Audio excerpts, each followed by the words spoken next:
मैं हूं अंकित अवस्थी और आप हैं मेरे साथ में रुपए के 91 की वैल्यू से पार हो जाने पर। जी हां साथियों, आज $1 के मुकाबले रुपए की कीमत गिरते हुए 91 रुपए आ गई। आप कहेंगे $1 91 रुपए के बराबर हो गया, इसमें गिरना कैसा?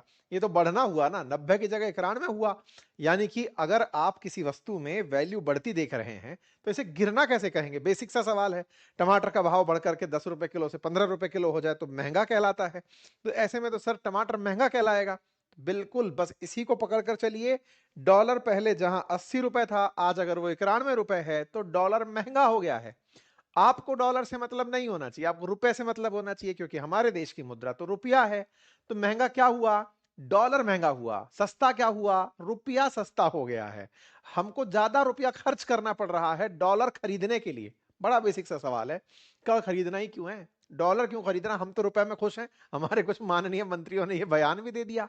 अजी साहब, मैं तो किसी भी दुकान पे जाता हूं, मैं नाम नहीं लूंगा लेकिन आप देख लिए होंगे कि साहब मैं तो किसी भी दुकान पे जाता हूं, वहां तो मुझसे कोई डॉलर थोड़ी मांगता है, रुपया ही मांगता है। अब ये मंत्री महोदय का ज्ञान है, लेकिन इस ज्ञान की अर्थव्यवस्था को जरूरत नहीं है। असल जरूरत इसकी है कि देश के अंदर डॉलर बना रहे, क्योंकि अल्टीमेटली दुनिया में देश के बाहर डॉलर चलता है। दुनिया का 60% व्यापार डॉलर में चलता है। अर्थात अगर इंडिया को किसी दूसरे देश से सामान खरीदना है तो उसे डॉलर में खरीदा जाएगा। आपको माल बाहर से खरीदने के लिए रुपया में काम नहीं चलेगा। रुपया इंटरनल करेंसी है, ग्लोबल करेंसी के रूप में डॉलर स्वीकार्य है, उसको दुनिया स्वीकार करती है। आपको पेमेंट के अंदर डॉलर देना पड़ता है। बस इसी के चलते हमारा दुख यह है कि हमारे लिए डॉलर महंगा हो गया है। आसान रूप से कहूं तो साहब, हमारे लिए इतना महंगा हो गया है कि अगर अब हमें कोई बाहर से सामान खरीदना पड़ेगा जिसका पेमेंट हमें डॉलर में करना होगा, तो वह हमारे लिए और महंगा पड़ेगा। अगर ऐसा ही है तो आज के सेशन में जिक्र इस बात का कि आफ्टर ऑल सरकार कुछ कर क्यों नहीं रही है?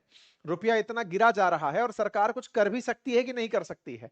क्या डॉलर के अंदर रुपए को मजबूती से पकड़ कर नहीं बैठ सकती कि सुनो, तुम ज्यादा नहीं गिरोगे, हम तुम्हें रोक लिए हैं?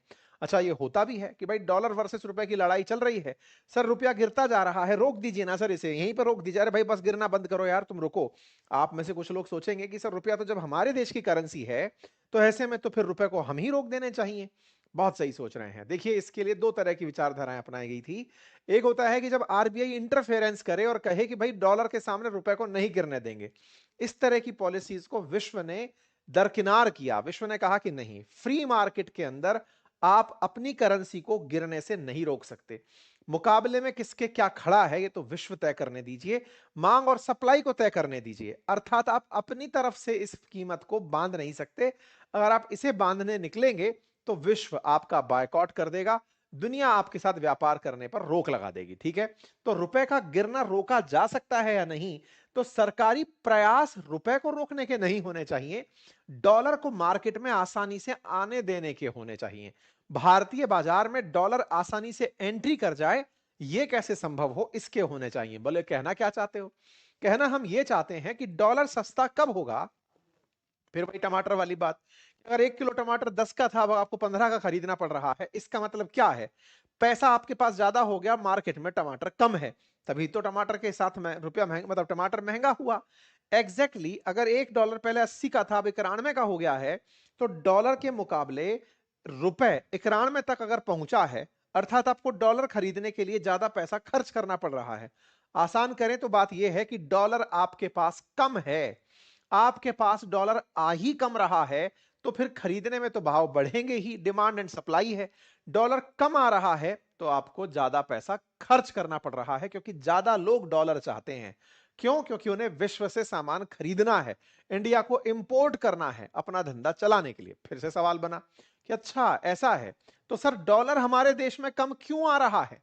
तो कम इसलिए आ रहा है क्योंकि दुनिया के देश हमारे देश में इंटरेस्ट नहीं ले रहे हैं। कौन सा इंटरेस्ट नहीं ले रहे हैं? आपको जानकर आश्चर्य होगा कि हमारे देश के अंदर जीडीपी के मुकाबले जो फॉरेन डायरेक्ट इन्वेस्टमेंट है, जिसे आप एफडीआई कहते हैं, उसकी वैल्यू अब तक के निम्नतम स्तर पर है। अगर हम कहें कि जीडीपी 100 रुपए की है, तो 0.1 रुपया कोई हमारे यहां पर आकर के निवेश करने आया है। विदेश से डॉलर भर के कोई हमारे देश में इन्वेस्ट करने ही नहीं आ रहा है। ये हालात क्यों हुए, सरकार से सवाल करने हैं। इसके साथ साथ हमारे देश में डॉलर की कमी क्यों हुई? क्योंकि हमारे देश ने इंपोर्ट करने के लिए डॉलर तो खर्च कर दिए, लेकिन जब हम एक्सपोर्ट करने जाते हैं तो एक्सपोर्ट करते समय हमारे पास एक्सपोर्ट के बदले जो पेमेंट डॉलर में मिलता है वो हमें मिल नहीं रहा है। ऐसा कौन सा देश था जो हमें नहीं दे रहा है? था उसका नाम अमेरिका।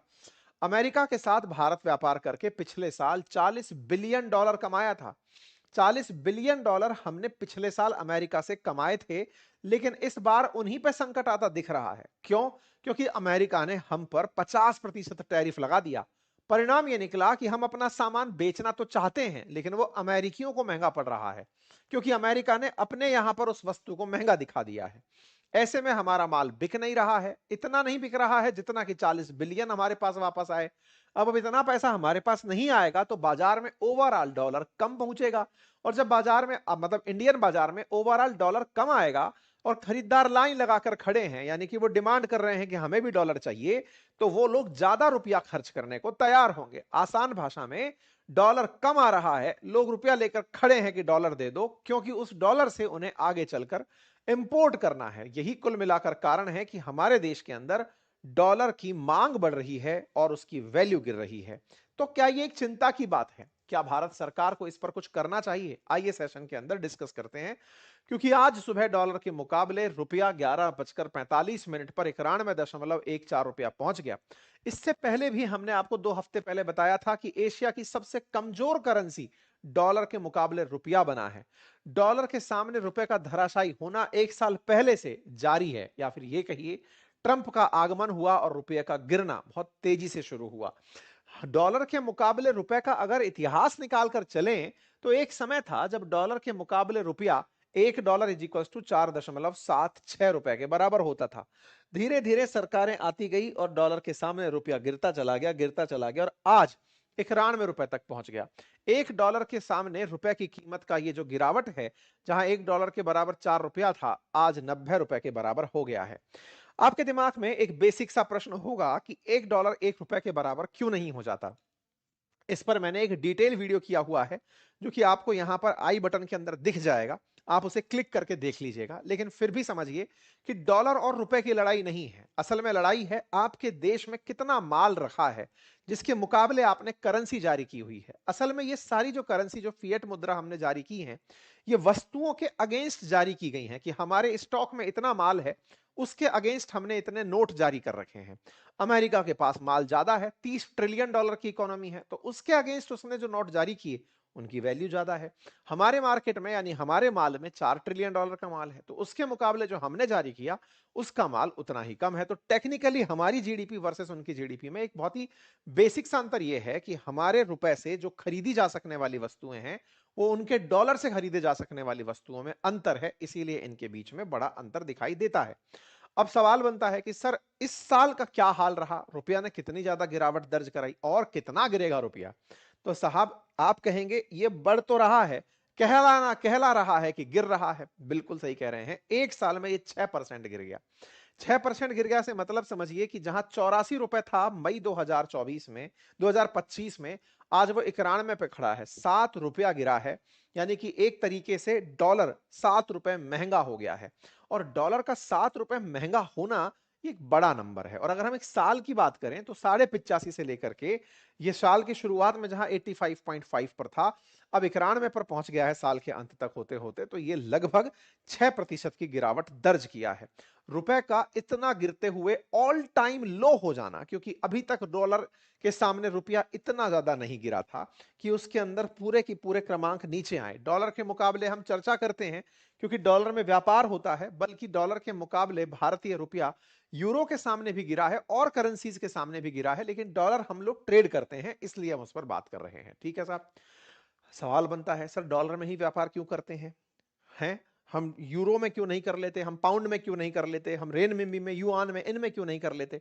और तो और हम रुपए में क्यों नहीं कर लेते? क्योंकि दुनिया भर के देश अमेरिका को सबसे स्थापित और स्टेबल इकोनॉमी मानते हैं और उसका सिक्का चलता है। मतलब ये समझिए, जिसकी इकोनॉमी सबसे ज्यादा स्टेबल, उसका माना जाएगा भाई इसकी तूती बोलती है, इसका सिक्का चलता है। तो अमेरिका की सेंट्रल बैंक 57 से 60% करेंसी अपने पास रिजर्व रखते हैं। दुनिया के अंदर जितनी भी सेंट्रल बैंक है ना, जैसे अपने यहाँ आरबीआई है, किसी और देश की कोई और बैंक होगी, उनके पास में जो कुल पैसा रखा है उसका 60% डॉलर में रखा हुआ है।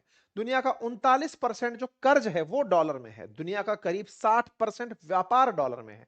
इसलिए सारा खेला डॉलर में हो रहा है।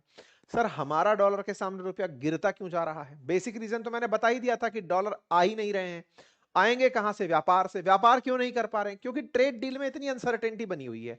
क्यों बनी हुई है? क्योंकि तय ही नहीं हो पा रही है ट्रेड डील। ट्रेड डील के होने के लिए, अमेरिका यूएस की ट्रेड डील होने के लिए पिछले 6 महीने से खबरें चल रही हैं, अब हो जाएगी, अब हो जाएगी। जैसे जून की खबर है ट्रेड डील हो जाएगी, इसके बाद में अक्टूबर की खबर है ट्रेड डील हो जाएगी, फिर नवंबर की खबर है ट्रेड डील हो जाएगी, दिसंबर की खबर है ट्रेड डील हो जाएगी, और अब खबर है कि मार्च तक हो जाएगी। तो भाई 1 साल तो ट्रेड डील हो जाएगी में चला जा रहा है। इससे क्या है, निवेशकों के अंदर धैर्य टूट रहा है।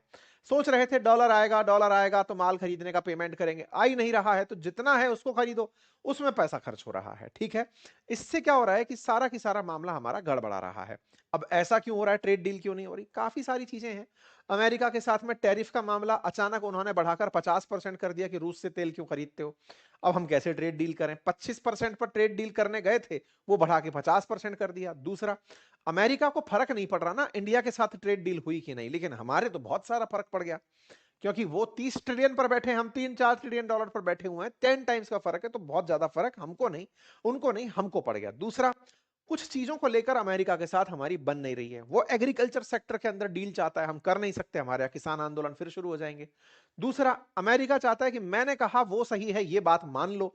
मैंने कहा तुम्हारा युद्ध रुकवाया, हमने कहा नहीं सर नहीं रुकवाया आपने। तो हम अपने आप को चाहते हैं कि स्वतंत्र दिखें, अमेरिका कहता है कि नहीं जो मैंने कहा है वो कर लो। तो हम अपनी स्वतंत्रता की कीमत चुका रहे हैं, हम अपनी संप्रभुता की कीमत चुका रहे हैं। तो क्या हमारे नेगोशिएशन के रास्ते बंद हो गए? नहीं, चल रहे हैं। उम्मीदें की जा रही हैं कि बातचीत का द्वार तो खुला ही रहता है, तो बोले मार्च तक हो जाएगा, ऐसा फिलहाल के लिए चल रहा है। दूसरा क्या हो रहा है ना, विश्व के देश जब भारत में अमेरिकी डॉलर नहीं आ रहे तो उन्हें डर लग रहा है कि विदेशी निवेशक रुकेगा कि नहीं रुकेगा। ऐसे में क्या हो रहा है कि जो फॉरेन इन्वेस्टर्स है, जो इंस्टीट्यूशनल इन्वेस्टर्स अपने शेयर बाजार में पैसा लगाता है, वो पैसा निकालने पर लग गया। आप सोचिए कि उसने इस दिसंबर महीने में 1 क्या बोलते हैं, 2 बिलियन डॉलर उसने बाहर निकाल लिया इस दिसंबर महीने में। कुल मिलाकर के अब तक 18 बिलियन डॉलर भारतीय बाजार से निवेशक निकाल कर ले गया है। विदेशी निवेशक 18.4 बिलियन डॉलर निकाल कर ले गया। इससे मतलब क्या निकला, यानी कि फॉरेन इन्वेस्टर जो है ना, उसको हमारे बाजार पर इंटरेस्ट नहीं आ रहा, उसको डर लग रहा है कि ये लोग पता नहीं कब तक डील करेंगे। तो ऐसे में अब विदेशी निवेशकों को हमारे देश में इंटरेस्ट कम आ रहा है, तो फिर यहां से पैसा निकालने का इंटरेस्ट ले रहे हैं।